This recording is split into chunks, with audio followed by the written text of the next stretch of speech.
down the main street. I hit a pothole in my car, my tyre deflated, the rim was bent. I wasn't going far. I saw a council worker who was painting poles beside potholes. I walked over to him and asked him, "Why don't you fill the holes?" He replied, "I'm Peter Pole, painter. Filling holes is not my job. There's another fella who fills holes and his name is Bob."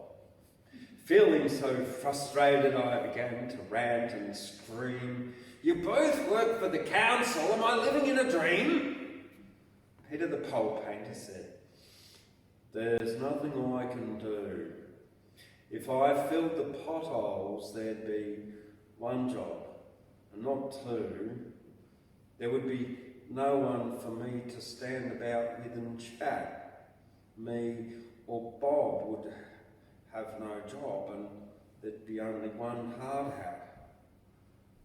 Further down the road, I met Mick, the supervisor.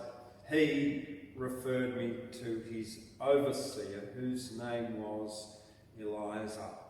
Eliza said she couldn't help because it's not her job. "You need to see the overseer of Pothole, Filler Bob.